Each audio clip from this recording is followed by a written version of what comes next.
Hello అండి, welcome to mantis మంటా kitchen. ఇవాళ methi cucumber curry చేసుకుందాము. నేను మెంతెం కూర తీసుకొని క్లీన్ చేసి కట్ చేసి పెట్టుకున్నాను. 2 స్మాల్ సైజ్ కుకుంబర్ కూడా తీసుకొని కట్ చేసి పెట్టుకున్నాను. నా గింజలన్నీ తీసేసి ఇలా కట్ చేసి పెట్టుకోవాలి. మనం కుక్కర్ పెట్టుకొని అందులో కొద్దిగా నెయ్యి వేసుకుందాము.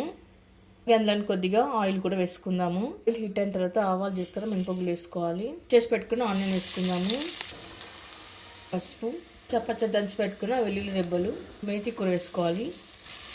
కూరలో ఉన్న పచ్చివాసన పోయే వరకు కలుపుకొని పెట్టుకున్న తర్వాత చేసి పెట్టుకున్న కుకుంబర్ వేసుకోవాలి.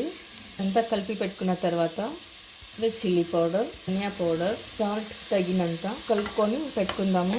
తర్వాత వేయించి పొట్టు తీసిన పల్లీల పొడి, నువ్వుల పొడి బాగా కలుపుకొని పెట్టుకుందాము. ఇప్పుడు తగినంత వాటర్ వేసుకుందాము.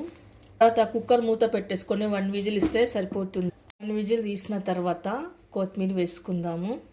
ఓకే అండి, చూసారుగా ఇవాళ healthy recipe methi cucumber curry. ఈ కర్రీ రైస్లోకి, రోటీలోకి, చపాతీలోకి, పుల్కల్లోకి, దోశలోకి, పూరీలోకి అన్నిట్లోకి చాలా బాగుంటుంది. మరి మీరు కూడా ఒకసారి ట్రై చేయండి. మీకు ఎలా కుదిరిందో కామెంట్స్లో పెట్టండి, లైక్ చేయండి, షేర్ చేయండి. తప్పకుండా మన ఛానల్ని సబ్స్క్రైబ్ చేయండి. Thank you for watching.